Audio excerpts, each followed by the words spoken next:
Depuis le début de la proclamation de la République, il y a eu 15 constitutions, dont 3 promulguées par le roi.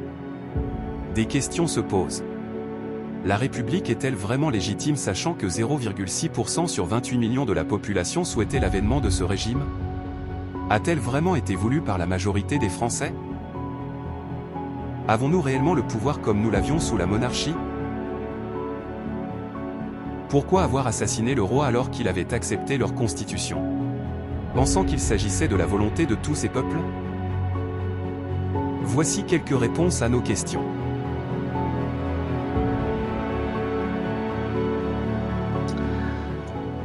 Alors bonsoir à tous, bienvenue dans Histoire de France, la légitimité des Lys et le duc d'Anjou, 6e partie.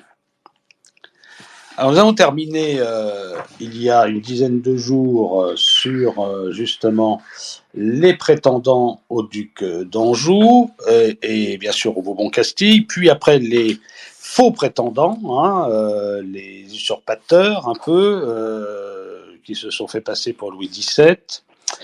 Et bien maintenant, nous avons terminé carrément le chapitre sur justement la légitimité des ducs d'Anjou, et on va faire des annexes qui seront les constitutions, et bien sûr après une proposition de constitution sous l'Ancien Régime pour la restauration de la monarchie. Ça nous fera penser à d'autres choses que nous connaissons et auxquelles nos royalistes ont travaillé sur la constitution. Vous verrez qu'il y en avait une aussi qui avait été écrite il y a quelques siècles, enfin un peu plus d'un siècle. Alors, annexe 1. Très bref aperçu des constitutions, chartes et lois constitutionnelles qu'eut la France depuis la fin de la monarchie absolue. Constitution du 4 septembre 1791. Son modèle est la Constitution des États-Unis du 17 septembre 1787. Le pouvoir exécutif est confié au souverain qui le délègue à 6 ministres qu'il nomme et révoque librement. Une assemblée élue au suffrage de citoyens qu'on choisit un tiers des hommes majeurs du royaume, les citoyens actifs, légifère. Le prince a le droit d'opposer aux lois son veto, mais ce veto n'a qu'un effet momentané. Les tribunaux sont élus pour 2 ans par les citoyens actifs. Constitution de l'an 1, 24 juin 1793. Après le 10 août 1792 a lieu l'élection au suffrage universel direct d'une convention nationale. Le corps électoral s'abstient à 90%. La constitution que votent les représentants prévoit qu'élu pour 1 an au suffrage universel, une assemblée assumera tous les pouvoirs et chargera de l'exécutif un conseil de 24 membres. Elle ne fut jamais appliquée. Constitution de l'an 3, 22 août 1795. La Convention l'établit au lendemain du 9 Thermidor. Elle renforce l'exécutif en instituant 2 assemblées élues au suffrage indirect. Le Conseil des 500, législateurs, les Conseils des Anciens, dont les 250 membres votent les lois dues à l'initiative des 500. 5 directeurs qu'élit pour 5 ans le Conseil des 500 sur proposition du Conseil des Anciens jouissent du pouvoir exécutif. Le directoire à la présidence trimestrielle est renouvelable annuellement au 5e. Constitution de l'an 8, 12 décembre 1799. Préparée par un comité duquel le maître d'œuvre est Sieyès, elle met en place un système autoritaire personnel. Le suffrage universel est restauré, canalisé dans les listes communales, départementales et nationales de 80 000 notables. S'instaure un État à 4 têtes que surveille l'exécutif. En théorie, 3 consuls. En fait, le premier d'entre eux, Bonaparte. L'exécutif projette les lois. Le Sénat, 80 individus qu'a sélectionné Bonaparte, appelle à toutes les fonctions. Le tribunat, 100 membres, discute des lois sans les voter. Le corps législatif, 300 membres, vote les lois sans les discuter. Le Conseil d'État travaille les projets de loi sous la férule des consuls et juge le contentieux administratif. Constitution de l'an 10, 8 août 1802. Elle maintient la constitution de l'an 8 en privilégiant le premier consul du consulat à vie. Le consul a licence d'indiquer son successeur avec l'accord d'un plébiscite. Constitution de l'an 12, 18 mai 1804. Le gouvernement de la République est confié à un empereur Napoléon Bonaparte est empereur des Français, la dignité impériale est héréditaire dans la famille de Napoléon Ier. La Constitution de l'an 10 perdure toutefois, les prérogatives du Sénat sont augmentées, le tribunat est supprimé en 1807. Charte de 1814. Un acte souverain de Louis XVIII, héritier légitime de la dynastie historique, l'octroie. Elle fonde une monarchie constitutionnelle. Le pouvoir législatif appartient au prince, proposant et sanctionnant les lois à la Chambre des pairs et à la Chambre des députés. Le roi crée les pairs, héréditaires ou viagers. Le chancelier de France préside leur chambre, qui a vocation de haute cour. La Chambre des députés est élue au suffrage censitaire. Le mandat des représentants variera, il sera de 7 ou 5 ans. Le mode de scrutin favorise la riche bourgeoisie. Le pouvoir exécutif dépend du roi. Il nomme et renvoie les ministres. Les ministres accèdent aux chambres et sont responsables. Acte additionnel aux constitutions de l'Empire, 23 avril 1815. Il adapte la charte de 1814 à l'Empire. Ces dispositions sont dues à Benjamin Constant. On le baptisera la Benjamine. Charte du 14 août 1830. La royauté devient contractuelle. Les chambres ont déclaré le trône vacant. On me dit que le trône est vacant et je ne vois qu'un tombeau vide à Saint-Denis, s'écriera Chateaubriand. Outre qu'elle change la dévotion à la couronne et ratifie l'usurpation de Philippe d'Orléans, la charte de 1830 abolit la pairie héréditaire, élargit l'essence, laisse l'initiative au pouvoir législatif aux chambres, les ministres sont responsables devant le roi. Constitution du 4 novembre 1848. Elle s'installe donc d'une république de type présidentiel, une assemblée de 750 membres élus pour 3 ans au suffrage universel et indissoluble, possède le pouvoir législatif. Un président de la République élu pour 4 ans au suffrage universel et non immédiatement rééligible a le pouvoir exécutif. Un vice-président élu par l'Assemblée sur proposition du président pour la durée du mandat de celui-ci. Des ministres responsables devant le chef de l'État. Un conseil d'État élu par l'Assemblée, présidé par le vice-président, assiste l'exécutif. Constitution du 14 janvier 1852.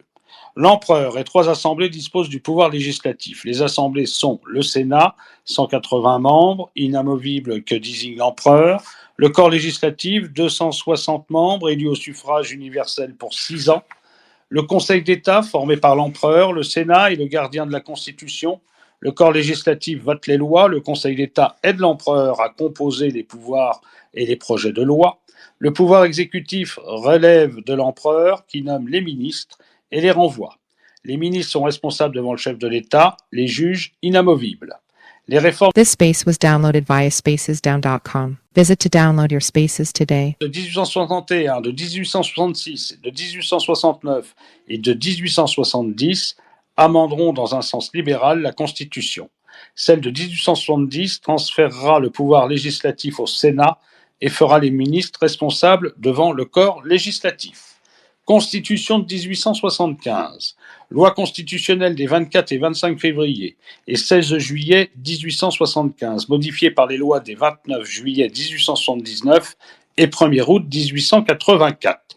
La République proclamée insurrectionnellement le 2 septembre 1870, une Assemblée nationale élue au suffrage universel gouvernera jusqu'en 1875, année où les lois constitutionnelles des 24 et 25 février et du 16 juillet entrèrent en vigueur. La Chambre des députés s'élit au suffrage universel direct pour 4 ans et le Sénat au suffrage indirect pour 9 ans. Le Sénat renouvelable par tiers tous les 3 ans est le porte-parole des collectivités territoriales et peut se muer en haute cour. La Chambre des députés et le Sénat élisent le président de la République pour 7 ans. Le président de la République est politiquement irresponsable. Il détient le pouvoir exécutif et réglementaire, commande les armées et la diplomatie.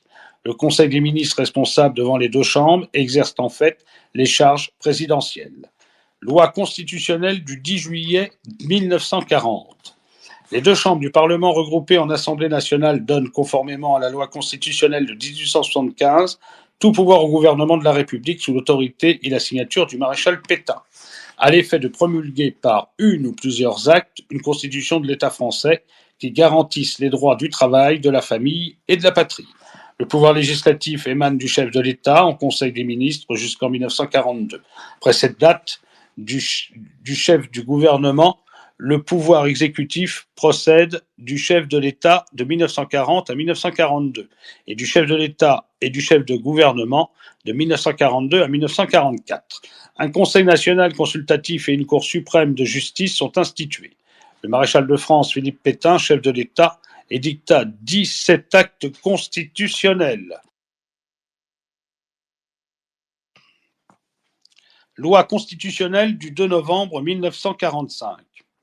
Elle fixe dans l'attente d'une constitution les structures de la République. La loi constitutionnelle engendre une Assemblée nationale née du suffrage universel qui vote une nouvelle constitution, élit le gouvernement provisoire, partage le pouvoir législatif avec le chef du gouvernement, le pouvoir exécutif est du domaine du chef du gouvernement, le Conseil du ministre et le gouvernement font un.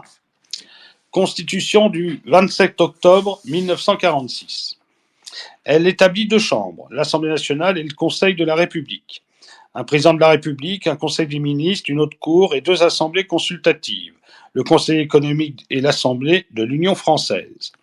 L'Assemblée nationale est élue au suffrage universel pour 5 ans, le Conseil de la République pour 6 ans, au suffrage indirect, et il est renouvelable par moitié tous les 3 ans. Les chambres, le Parlement, élisent pour 7 ans le président de la République. Elles sont le pouvoir législatif, la seconde grâce à la réforme de 1959. Un président qu'investit l'Assemblée nationale sur proposition du chef de l'État et des ministres nommés par ce dernier sur proposition du président du Conseil articule le Conseil des ministres. Le président de la République et le Conseil des ministres ont le pouvoir exécutif. Constitution du 4 octobre 1958, modifiée le 6 novembre 1962. Issue d'une procédure dérogatoire des dispositions de la Constitution de 1946, à l'élève du gouvernement du général de Gaulle et d'un comité consultatif. Le principe de la souveraineté nationale qu'exprime le corps électoral au moyen du suffrage universel direct ou indirect ou du référendum l'inspire, un référendum l'approuva. Le président de la République, élu pour 7 ans au suffrage universel direct, arbitre les pouvoirs publics, source de l'exécutif. Il nomme le Premier ministre et sur la proposition de celui-ci, les ministres présidés et qui préside le Conseil des ministres. Ça commande les armées et bien sûr, on peut dissoudre l'Assemblée nationale, organiser des référendums. Le chef de l'État n'est pas responsable politiquement. Le Parlement comprend l'Assemblée nationale, élue pour 5 ans au suffrage universel direct, le Sénat, élu pour 9 ans au suffrage indirect et renouvelable par tiers tous les ans. Il vote les lois et supervise les actions du gouvernement. Le gouvernement, nommé par le président, est responsable devant le Parlement, au sein duquel il doit avoir une majorité. Les 9 membres du Conseil constitutionnel, membres nommés pour 9 ans, un tiers par le président de la République, un tiers par le président du Sénat, un tiers par le président de l'Assemblée, vérifient le caractère constitutionnel des lois.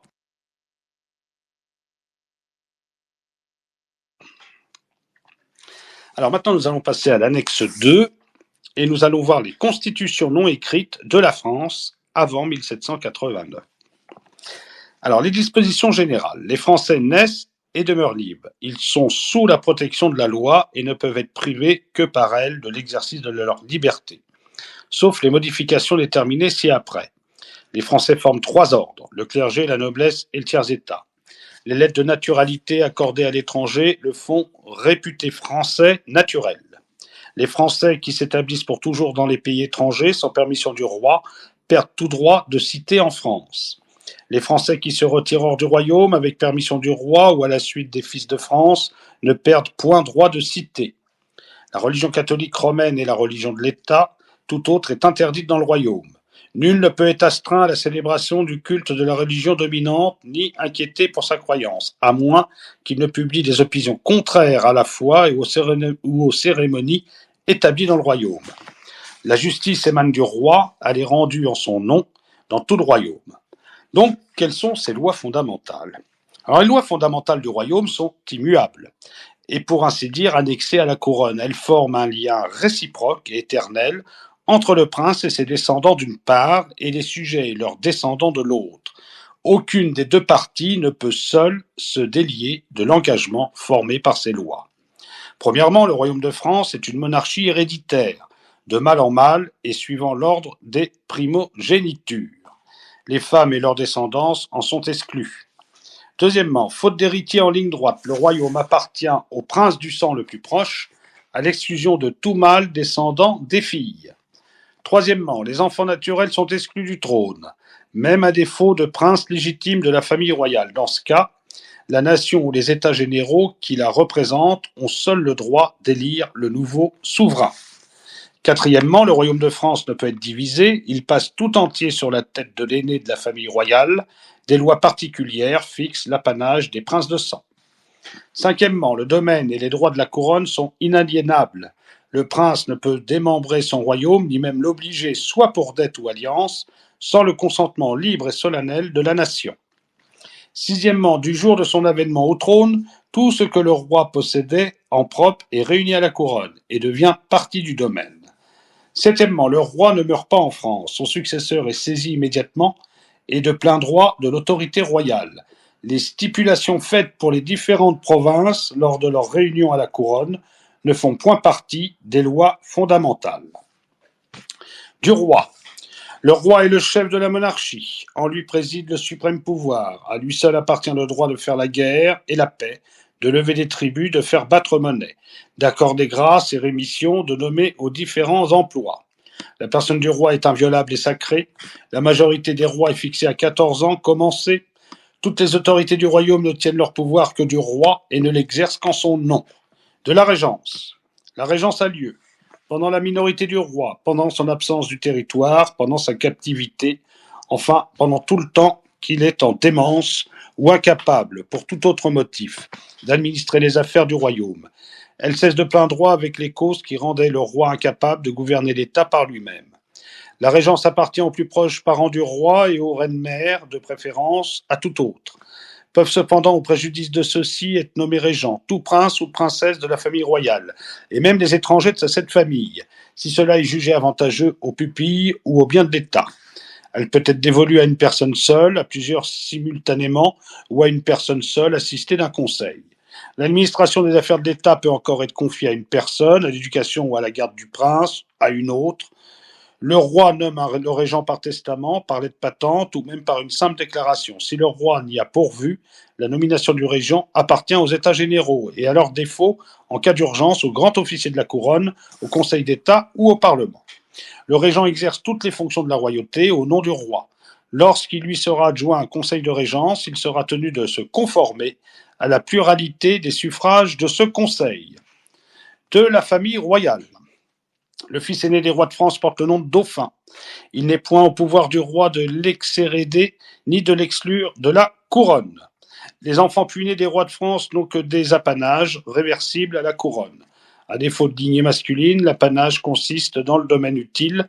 Le roi conserve toujours la souveraineté sur les terres apanagées.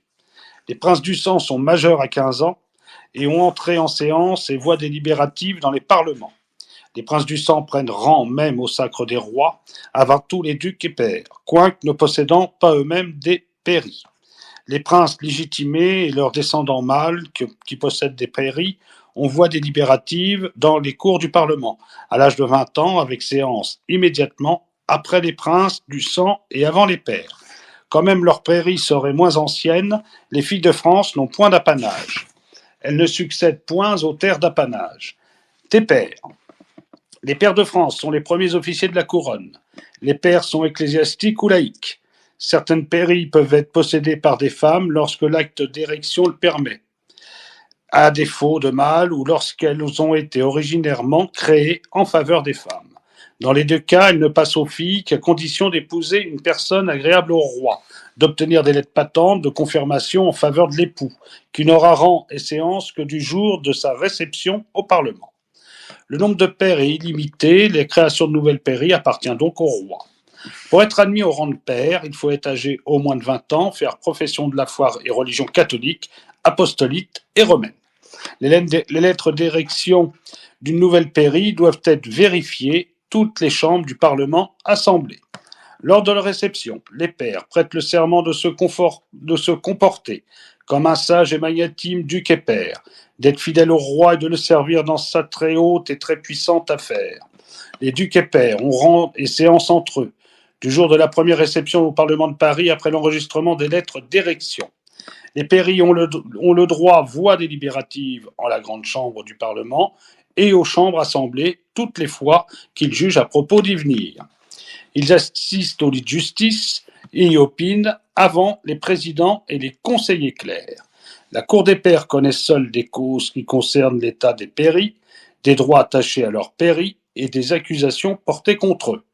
En matière civile, les causes des pairs quant au domaine ou au patrimoine de leur pairie doivent être portées au Parlement lorsque même qu'ils plaident tous encore. À défaut de successeur à une pairie, le roi peut en revêtir une personne qui n'était point appelée. Dans ce cas, la pairie conserve le rang qu'elle avait par le premier titre d'érection. Les mâles descendus de celui en faveur duquel l'érection du duché-pairie a été faite peuvent leur acheter des filles qui s'en trouveront propriétaires.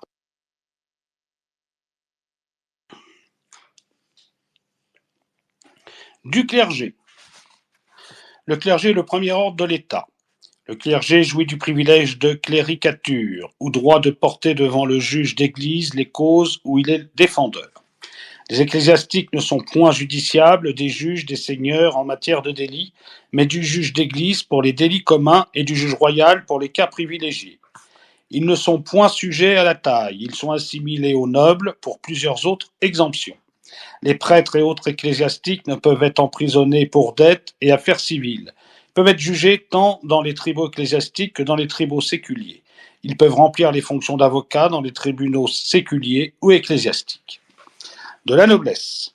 La noblesse s'acquiert par l'aide d'anoblissement dûment vérifié, par la possession pendant le temps nécessaire d'un office anoblissant, par l'aide de chevalerie, elle est héréditaire.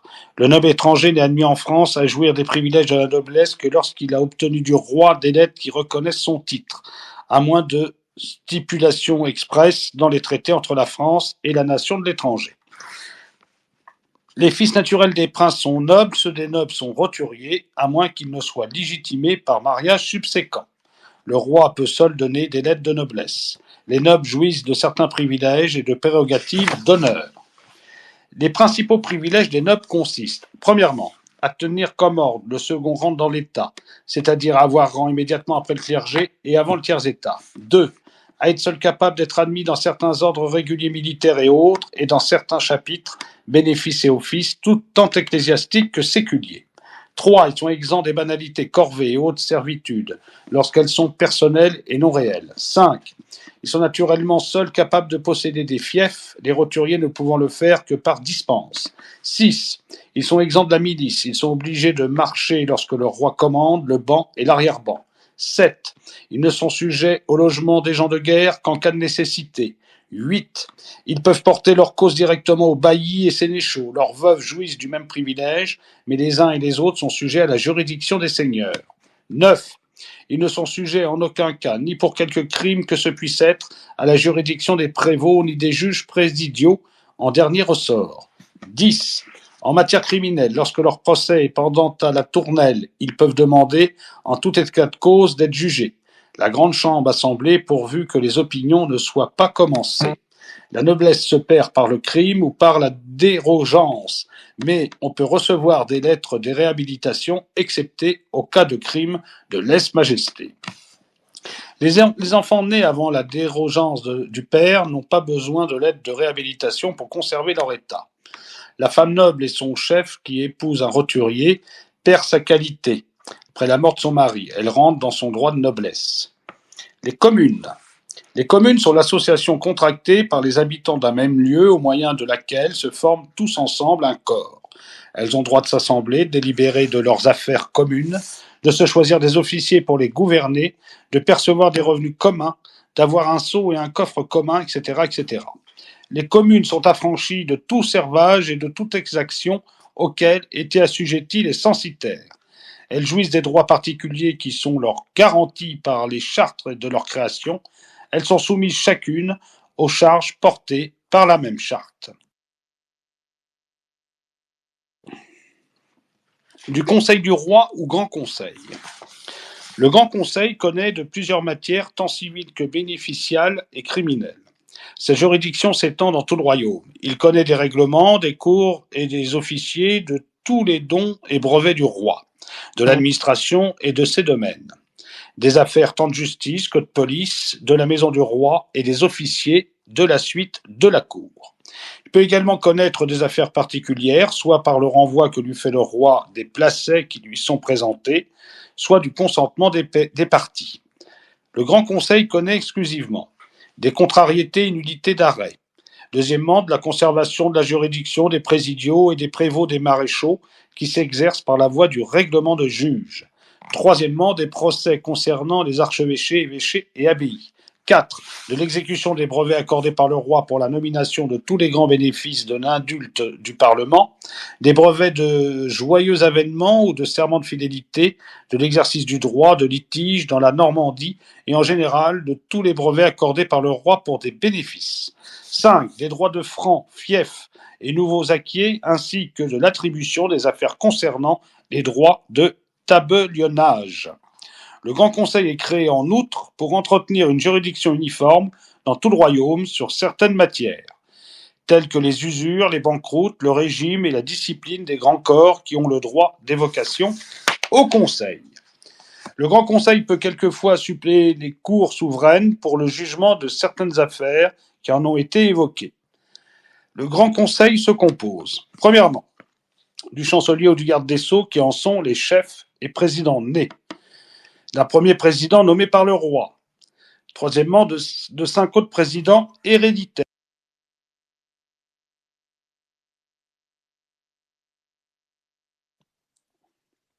Quatre, d'un nombre indéterminé de conseillers d'honneur, 5 de 54 conseillers dont 2 en même temps grands rapporteurs et correcteurs des lettres du sceau, 6 de 2 avocats généraux, d'un procureur général, de plusieurs substituts du procureur général, d'un greffier en chef, etc. Tous ces officiers jouissent de plusieurs privilèges, notamment de ceux dont jouissent les commensaux de la maison du roi et des officiers des cours souveraines. La noblesse est une suite de leurs charges. Des États généraux. Les États généraux se composent des députés, du clergé, de la noblesse et du tiers-État. Ils représentent la nation et exercent la puissance collectivement et en son nom. La convocation des États appartient au roi seul. Elle a lieu ainsi qu'il suit. En vertu des lettres de cachet du roi, les sénéchaux et les baillis font tenir chacun dans sa sénéchaussée ou dans son bailliage 3 assemblées, une du clergé, une de la noblesse et une du tiers-État. Chacune de ces assemblées nomme des députés qui se rendent au lieu que le roi a marqué pour l'Assemblée générale. Le mandat des députés peut être exprimé ou tacite. La chambre du clergé, celle de la noblesse et celle du tiers-État s'assemblent chacune séparément et choisissent un ou plusieurs présidents, un ou plusieurs secrétaires et 2 ou 3 assesseurs. Elles nomment aussi quelqu'un pour haranguer le roi. Le roi expose dans l'Assemblée les 3 ordres réunis le sujet pour lequel il a assemblé les États généraux. Après que le sujet en question ait été agité dans chaque chambre en particulier, elle dresse son cahier pour faire des remontrances au roi et pour donner des avis qu'elle croit utiles au bien de l'État. Ces cahiers sont présentés séparément au roi. Tous les députés sont présentés séparément au roi. Tous les députés de chaque chambre sont partagés en 12 gouvernements généraux dont suivent les noms et le rang. Premièrement, l'Île-de-France, 2 Bourgogne, 3 Normandie, 4 Guyenne, 5 Bretagne, 6 Champagne, 7 Languedoc, 8 Picardie, 9 Dauphiné, 10 Provence, 11 Lyonnais, 12 Orléanais. Dans chaque chambre, les affaires mises en délibération sont décidées à la pluralité des voix des gouvernements. Et l'un des gouvernements n'a plus de pouvoir que d'autres, quoiqu'il soit composé d'un plus grand nombre de députés. Les affaires se décident dans chaque gouvernement à la pluralité des voix, des bailliages et des sénéchaussées. En Bretagne, en Dauphiné et en Provence, les députés sont nommés dans des assemblées de toute la Provence. Dans le reste du royaume, par les bailliages et les sénéchaussées ou les villes. Aux États appartient la nomination premièrement du régent lorsqu'il n'a pas été pourvu par le roi. 2. L'élection d'un nouveau monarque lorsque le roi meurt sans laisser d'héritier. 3. L'élection du régent lorsque plusieurs personnes prétendent à la régence. 4. L'élection entre plusieurs prétendants à la couronne. 5. L'approbation ou le rejet d'une déclaration de guerre offensive. 6. Enfin, la connaissance de tous les projets de loi ou de toutes les déterminations pour la validité desquels leur concours est déclaré nécessaire par les lois ou les usages du royaume. Ces États sont convoqués toutes les fois que le roi le juge nécessaire. Toutefois, il est des cas où la nation peut les convoquer elle-même, ou plutôt où les grands du royaume, les princes ou les pairs, peuvent faire cette convocation, sans attentat contre l'autorité souveraine. Tel est le cas où la race régnante viendrait à manquer. Des parlements. Les parlements sont des corps politiques et des cours de justice. Comme cours politiques, ils ont droit de faire les remontrances que l'intérêt de l'État ou l'utilité des citoyens peuvent rendre nécessaires. Ils ont le dépôt des lois. Toutes les lois nouvelles doivent y être vérifiées librement et enregistrées. Le Parlement peut refuser l'enregistrement des lois portées par le prince. Il peut proposer au roi des modifications à ces lois. Les magistrats font serment d'examiner si dans les édits et autres lois qui leur sont présentées, il n'y a rien de contraire aux intérêts du roi, de l'État ou aux lois fondamentales du royaume. Comme cour de justice, les parlements et les cours souveraines ont encore le droit de juger, en dernier ressort, les affaires des particuliers. Cour des pairs, cour de France ou cour du roi. La cour des pairs est la première cour du royaume. La cour des pairs se compose du Parlement de Paris, des pairs de France. Elle est présidée par le roi ou par quelqu'un délégué par lui. La cour des pairs ne peut prononcer sur l'état d'un pair s'ils ne sont au nombre de 12 au moins. En l'absence des pairs légalement convoqués, ils sont remplacés par les membres du Parlement. De la taille, de l'impôt et de la corvée. Aucune taille ou impôt ne peut être établi sans le consentement des États généraux. Le clergé, la noblesse, les officiers des cours supérieures, ceux des bureaux des finances, les secrétaires et officiers des grandes et petites chancelleries, pourvus des charges qui donnent la noblesse, jouissent seuls du privilège d'exemption de la taille, d'exploitation dans le royaume, conformément aux règlements qui ont fixé l'étendue de ce privilège, et en se conformant pour les officiers des cours et ceux des bureaux de finances à la déclaration du 13 juillet 1764 concernant la résidence. Les officiers commensaux, ceux des élections et ceux qui, parmi les officiers de judicature ou de finance étaient exempts de taille, sont maintenus dans le privilège d'exemption de taille personnelle en se conformant à la déclaration du 13 juillet 1764, et à condition qu'ils ne prendront aucun bien à ferme et ne feront aucun trafic ou autre acte dérogeant à leurs privilèges. Les prévôts, lieutenants et exempts des compagnies de maréchaussée jouissent de l'exemption de taille personnelle dans le lieu où leur service exige résidence de leur part, tant qu'ils y résideront assidûment et qu'ils ne feront pareillement aucun acte de dérogeance.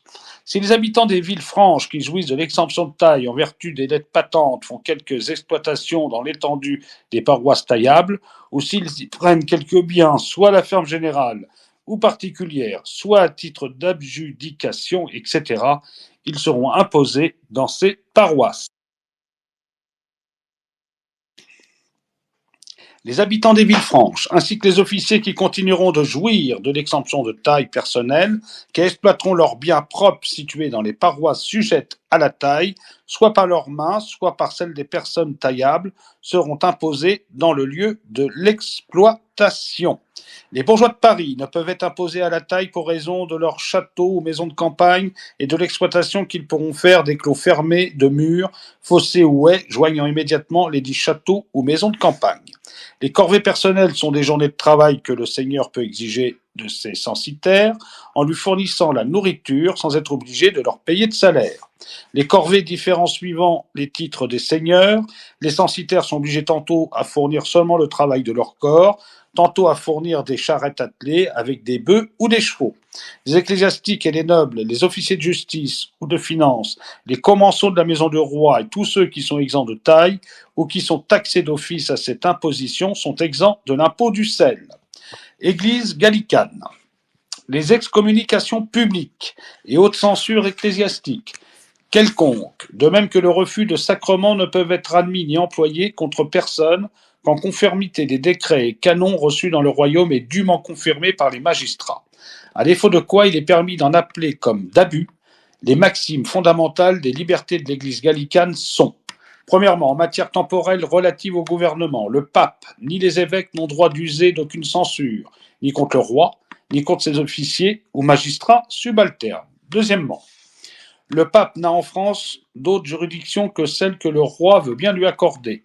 Ses noms, ses dégâts à latere n'ont d'autre fonction que celle d'ambassadeur et d'emploi qui près de la personne du roi. Ils ne peuvent agir en aucune affaire judiciaire en vertu des pleins pouvoirs de sa sainteté. que lorsqu'ils ont été ratifiés par le roi et confirmés par le Parlement. Le pape ne peut évoquer à lui d'autres causes que celles qui ont été abandonnées à sa décision par le concordat ou d'autres règlements royaux. Et la décision n'aura aucun effet si elle n'est en tout conforme aux lois du pays, avouée et expressément autorisée dans le royaume. Quatrièmement, aucun décret, bulle, bref ou autre expédition de la cour de Rome ne sont reçus et réputés valides dans le royaume, qu'après que la publication en a été ordonnée par l'aide patente du roi, enregistrée par les cours du royaume.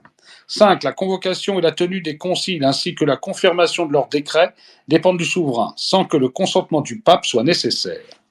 6. Le roi peut porter des lois sur la conduite des membres du clergé et l'usage de leur autorité, sans avoir besoin pour cela ni d'un concile ni de l'agrément du Saint-Siège. Il peut refuser la confirmation des lois ecclésiastiques ayant pour but de soumettre quelqu'un dans le royaume à la censure de l'Église sous des peines extérieures quelconques. 7. Le pape ne peut, sous aucun prétexte, lever aucun impôt dans le royaume, ni exiger d'argent de personne au-delà des contributions que lui sont accordées par le concordat.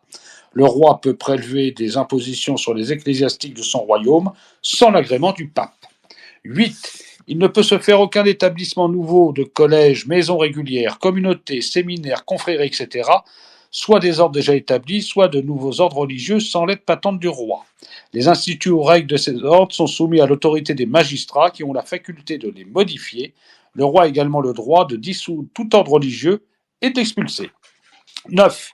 Le roi a le droit de nommer à tous les archevêchés et évêchés de France, à toute doyenneté, abbaye, prélature et autres charges supérieures de couvent, à la réserve de celles qui, pour plus sûr maintien de l'austérité et de la discipline monastique, ont été laissées à la nomination des religieux. 10. Le roi jouit dans tout le royaume de la régale temporelle et spirituelle.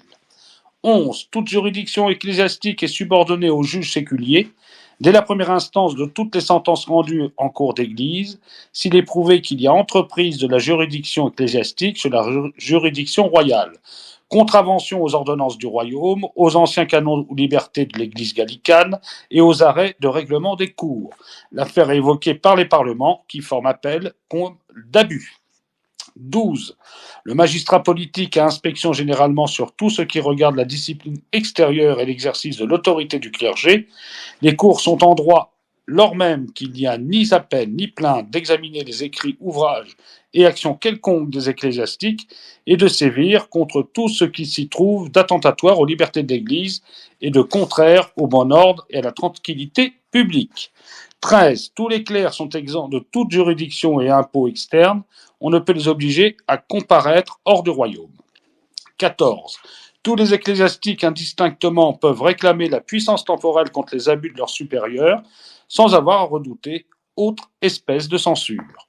15. À leur sacre, les rois doivent faire serment de maintenir les franchises et libertés de l'Église gallicane.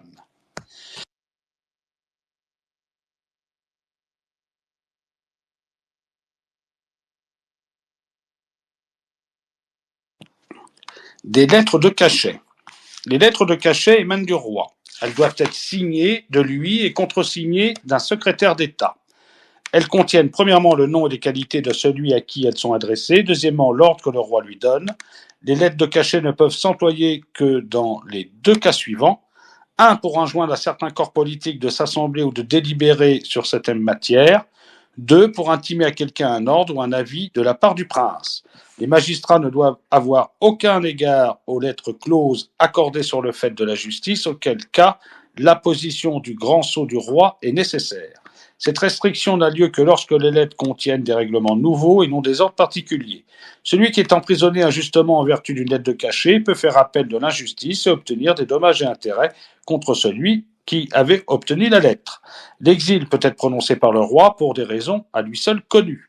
L'exilé qui quitte le lieu de l'exil qui lui est assigné pour se retirer hors du royaume est puni de la peine de la confiscation de corps et de biens. Alors, voici la lettre d'abdication. Pour terminer, je vais vous lire ça. Et on finira la semaine prochaine avec les autres annexes. Il y en a encore pas mal. Ce sont plutôt après des lettres qui ont été écrites tout au long des prétendants au trône de France.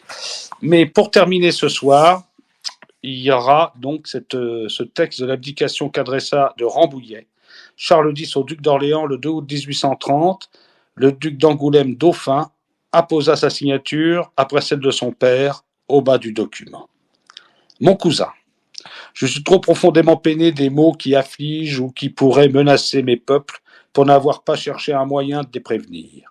J'en pris à des résolutions d'abdiquer la couronne en faveur de mon petit-fils, le duc de Bordeaux. Le dauphin qui partage mes sentiments renonce aussi à ses droits en faveur de son neveu. Vous aurez donc, en votre qualité de lieutenant général du royaume, à faire proclamer l'avènement de Henri V à la couronne. Vous prendrez d'ailleurs toutes les mesures qui vous concernent pour régler les formes du gouvernement pendant la minorité du nouveau roi. Ici, je me borne à faire connaître ces dispositions. C'est un moyen d'éviter encore bien des maux. Vous communiquerez mes intentions au corps diplomatique et vous me ferez connaître le plus tôt possible la proclamation par laquelle mon petit-fils sera reconnu roi sous le nom de Henri V. Charles Louis-Antoine. Eh ben, merci à vous. C'était Histoire de France, la légitimité des Lys et le duc d'Anjou, 6e partie. Je vous remercie.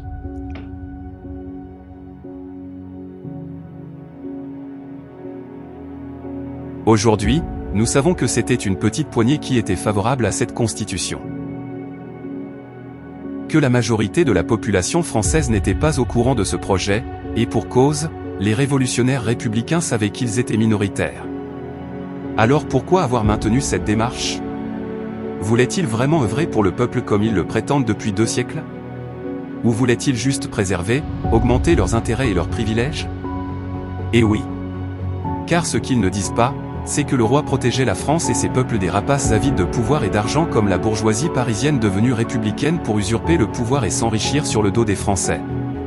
Et qu'en laissant le roi exercer son pouvoir, ces révolutionnaires républicains verraient leurs privilèges abolis. Car ce que nous ne savions pas à l'époque et ce qu'ils nous ont volontairement caché, c'est qu'ils agissaient absolument pas pour nos libertés et notre démocratie, mais bien pour s'enrichir et prendre le contrôle sur notre pays. N'oublions pas que sous la royauté, le peuple était libre de faire ce qu'il voulait, qu'il prenait lui-même ses décisions et votait les lois pour leur commune. Le roi intervenait qu'en cas de nécessité et de difficulté. C'était le peuple qui décidait et non l'oppression comme le dit la République. Nous avons été trahis, ils nous ont menti, manipulés pendant trop longtemps. La République n'a qu'un seul but. S'enrichir, se protéger, détruire tout ce que nos rois et nos ancêtres ont réussi à faire pendant plus de 1400 ans, et tout ce que représente la France. Ils n'ont qu'un seul mot à la bouche. La République. Les valeurs de la République, la police de la République, les institutions de la République, l'école de la République, etc. N'oublions pas les paroles de Jules Ferry. Nous ferons des Français de bons petits républicains. Mais où est la France dans tout ça? Où sont les valeurs françaises, les traditions françaises, la culture française?